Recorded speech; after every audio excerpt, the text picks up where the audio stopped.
Sebelum masuk ke pembahasan alur ceritanya, Mimin ingatkan bahwa video ini mengandung spoiler. Jadi pastikan kalian sudah mengikuti dan menonton episode sebelumnya.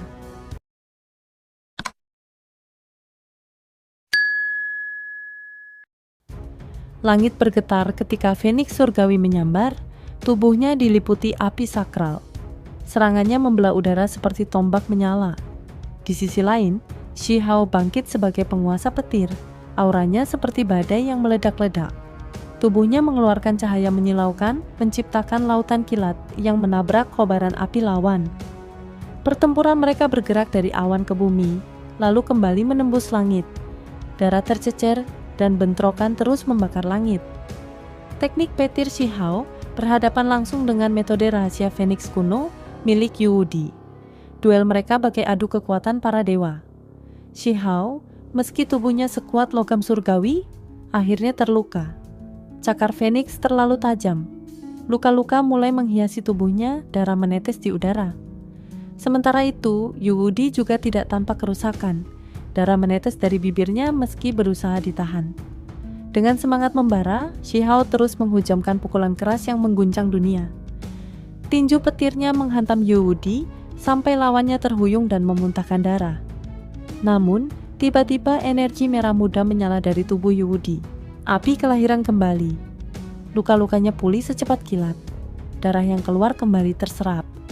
Keabadian Phoenix membuatnya nyaris tak terkalahkan. Tak mau kalah, Shihao memunculkan sebuah pohon willow keemasan dari atas kepalanya. Teknik warisan Dewa Willow. Pohon ini menyerap energi langit dan bumi, mempercepat pemulihannya. Pertempuran kembali seimbang. Lalu Yuudi mengeluarkan senjata pamungkas, seni surgawi 9 revolusi, teknik kuno legendaris yang dikira telah hilang. Dunia seakan berputar, langit dan bumi terbalik, seolah ingin menghancurkan Shihao dalam satu putaran. Namun Shihao merespons dengan 6 reinkarnasi Dao, membuka gerbang ke dimensi lain yang menyerap dan mengalihkan kekuatan revolusi.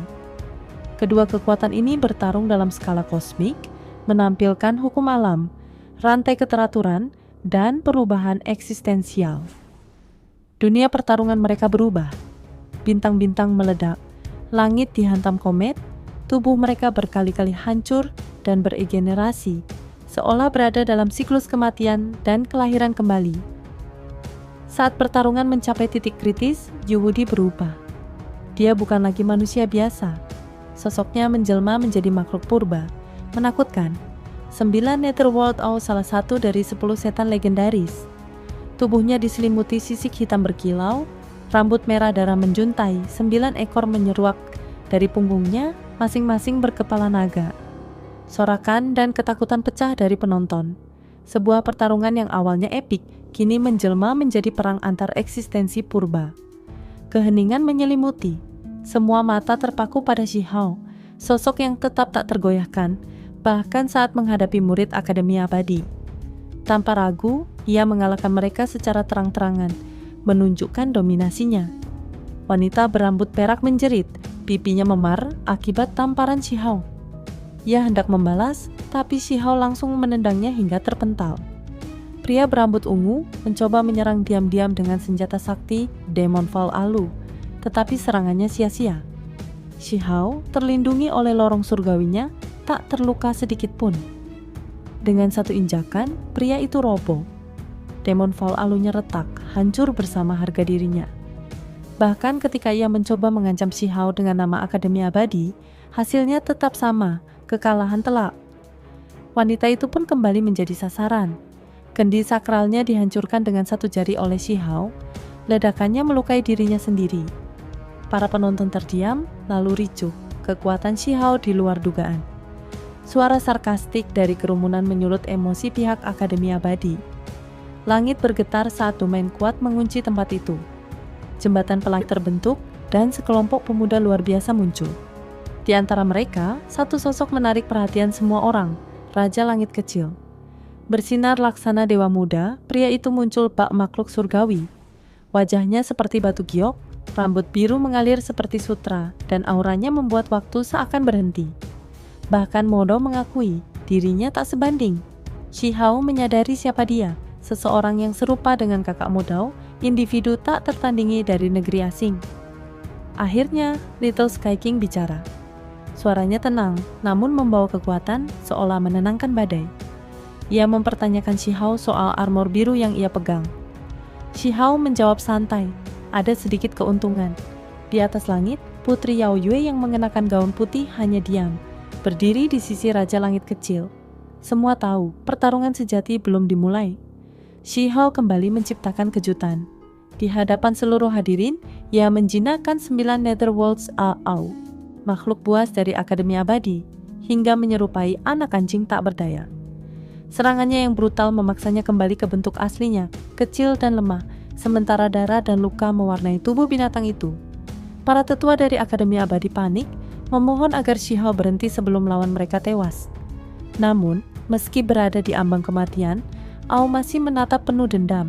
Shihao sendiri sadar pertarungan ini nyaris menghabisinya. Ia tidak memberikan serangan mematikan, mengikuti peringatan para tetua agar tidak menciptakan masalah besar. Karena bagaimanapun, mereka masih bagian dari 9 surga 10 bumi, musuh sejati ada di luar sana. Shihao akhirnya melemparkan Ao keluar dari arena. Reinkarnasi Ao pun pudar, dan tubuh aslinya kembali menjadi sosok Yu Wudi yang pergi dengan muram dan diam-diam. Kekalahannya membawa rasa malu bagi Akademi Abadi, dan sekaligus membuktikan dominasi Shihao. Sementara para murid Akademi Suci melihat dengan serius. Bagi mereka, Shihao dan Ao adalah rival sejati yang layak dihormati. Namun, meski kekuatan Shihao begitu mengesankan, beberapa murid Akademi Suci malah berlomba ingin menantangnya. Scarlet Flame Child muncul sebagai penantang berikutnya. Ia memiliki kekuatan energi darah luar biasa, tubuhnya seperti berlian merah membara. Serangannya ganas dan penuh tekanan, tapi setelah ratusan jurus, dia pun dikalahkan terpukul telak oleh tinju Shihao. Belum selesai, satu persatu murid kuat dari Akademi Suci naik ke arena, menampilkan kemampuan unik, pengendalian formasi, artefak terbang, dan kekuatan spiritual tinggi. Tapi hasilnya tetap sama, semua tersungkur, tubuh remuk, darah tumpah. Shihao berdiri kokoh di tengah arena, menjadi simbol tak tergoyahkan.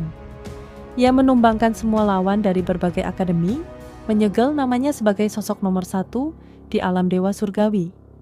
Pertarungan belum berakhir, namun satu hal sudah pasti. Huang bukan sekadar legenda, ia adalah ancaman nyata bagi siapapun yang berdiri di hadapannya. Pertempuran usai, 5 ahli top Akademi Suci tak berdaya di tangan Shihao. Arena dilumuri darah dan kehormatan yang hancur. Dari langit, mereka yang menyaksikan hanya bisa terdiam. Siapa yang bisa melawan Huang sekarang? Bahkan Akademi Suci yang angkuh tak memiliki satu pun jagoan yang bisa menandingi kekuatannya. Shihao belum mencapai puncak, sudah mengguncang dunia. Wang Xi mulai merasa khawatir. Ia melihat Shihao bukan lagi sekadar ancaman pribadi, tapi ancaman bagi keluarga besarnya Wang. Kekuatannya terlalu dalam, terlalu cepat berkembang. Immortal Academy pun bungkam. 9 Netherworlds Ao telah tumbang, dan kecuali tokoh seperti Little Sky King turun tangan, tak ada satupun yang bisa menggeser Shihao dari singgasananya, nomor 1 di alam dewa surgawi. Bisik banyak orang, menyadari gelar itu kini benar-benar milik Huang. Cao Yuxing dan kelinci kecil mengolok Akademi Abadi, sementara murid-murid lainnya hanya bisa meringis malu, terlalu hancur untuk membalas. Di tengah kejayaan itu, tatapan tajam mengarah pada Shihao. Yuanqing muncul, menyapanya dengan senyum ramah tapi dingin. Shihao merasakan bahaya, lawannya bukan orang biasa. Yuanqing adalah setengah makhluk tertinggi dan niatnya mencurigakan. Pertempuran telah usai, tapi pertarungan politik baru dimulai. Akademi Abadi dan Akademi Suci kini saling berebut Shihao dan murid-murid jenius lainnya dari institusi Dewa Surgawi. Mereka menawarkan segala hal, termasuk benih dao kuno, hanya untuk menarik Huang masuk. Shihao belum memberi jawaban. Ia tahu benih sempurna hanya diberikan pada pilihan tertentu. Jika dia masuk tanpa jaminan, semua akan sia-sia. Perdebatan antar tetua memanas, masing-masing mempromosikan akademi mereka, mencela satu sama lain, bersaing mendapatkan para jenius, bahkan Qingyi dan yang lainnya ikut diperebutkan, menyebabkan kehebohan besar. Shi Hao akhirnya menyuarakan tuntutannya, benih Dao sempurna atau tidak sama sekali. Tapi pertanyaannya tetap menggantung. Mungkinkah benih itu benar-benar tersedia atau semuanya hanya janji kosong? Shi Hao menjadi rebutan dua akademi besar, Akademi Abadi dan Akademi Suci. Keduanya saling bersaing, membujuknya dengan janji-janji besar, termasuk harta langka seperti darah naga sejati, esensi Phoenix, hingga kekuatan ekstrem semut tanduk surgawi. Namun, kenyataannya tak seindah janji. Banyak sumber daya itu sudah dijanjikan untuk orang lain. Shi Hao pun menyadari, meski bakatnya luar biasa, ia tetap tidak diprioritaskan oleh akademi-akademi itu. Para murid hebat dari institusi Dewa Surgawi mulai menentukan pilihan. Beberapa, seperti Lu Tuo dan 10 Raja Mahkota, memilih Akademi Abadi. Sedangkan Ning Chuan dan Wang Xi, karena tekanan keluarga dan hubungan politik, bergabung dengan Akademi Suci. Sementara itu, Cao Yuxing si gemuk dan kelinci kecil dengan kilin di pelukannya juga diperebutkan. Namun mereka dengan santai dan agak menyebalkan memilih Akademi Suci, membuat orang-orang Akademi Abadi frustasi. Shi Hao sendiri bersikap tenang. Dia menunggu hingga kedua akademi menyatakan tawaran terakhir mereka. Tapi kenyataan pahit muncul, benih kuno telah lebih dulu diberikan ke orang lain. Baik Akademi Abadi maupun Akademi Suci tak bisa memberinya janji yang konkret. Di tengah kebimbangan, penatua kedua dari institusi Dewa Surgawi menawarkan solusi. Shi Hao tetap di sana saja melanjutkan kultivasinya sambil menunggu peluang lebih baik. Tanpa ragu, Shi Hao menyetujuinya. Diiringi kepergian teman-temannya, Shi Hao memilih jalan berbeda. Ia duduk sendiri di jalan berbatu, merenung, menatap benda-benda berharga miliknya. Peti mati tua, buku giok misterius, dan benih langit dan bumi penuh energi kekacauan.